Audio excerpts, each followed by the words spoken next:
Hello, this is Dr. Eric Bricker, and thank you for watching AHealthcareZ. Today's topic is Blue Cross Blue Shield Antitrust Settlement. So here we are at the end of September 2020, and many of you have already probably seen how the Blue Cross Blue Shield Association has come to a huge settlement with many of their customers who brought an antitrust suit against them. Their customers, Blue Cross's own customers, were accusing them of being a cartel.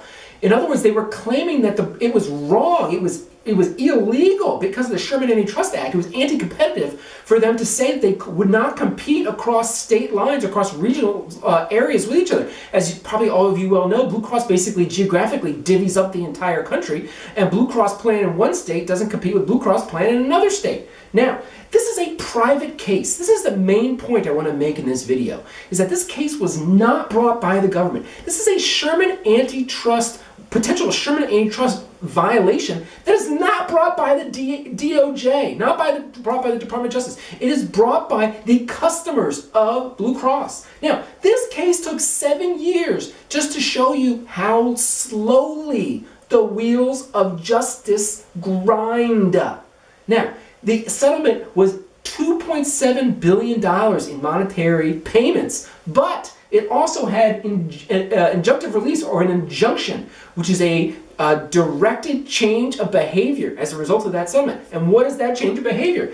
Is that the Blue Cross Blue Shield Association can no longer forbid competition of its members with non-branded products. Okay, so the plaintiffs in the case weren't saying that they needed to break up Blue Cross. They weren't even saying that one Blue Cross plan would compete with another Blue Cross plan with a Blue Cross product in the same state, because that might confuse people, right? Okay, Blue Cross is complaining with Blue Cross. It's like I'm going crazy. No, you have to change the name. It would be non-branded. They would call it something else. But the underlying corporate entity would be one Blue Cross plan, and another corporate entity would be a Blue Cross plan. And as long as they had non-branded products, they could compete with each other. They couldn't be forbidden from doing that by the association anymore.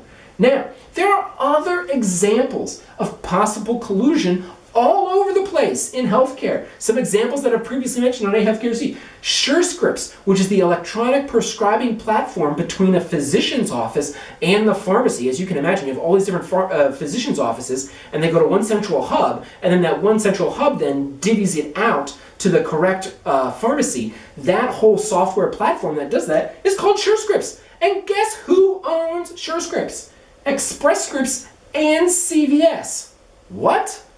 You mean to tell me that two competitors own the same e-prescribing platform, and that e-prescribing platform prohibits other groups like Amazon's PillPack from using them? And that's okay? Now they got a suit against them right now for that. Next up, Prime Therapeutics, which is the PBM for a lot of other Blue Cross plans, partners with Express Scripts, which is another PBM, in regards to a group purchasing organization called Ascent Health Services that's based in Switzerland in order to collect pharmaceutical company payments.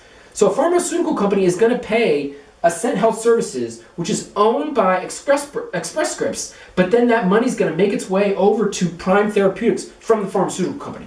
What?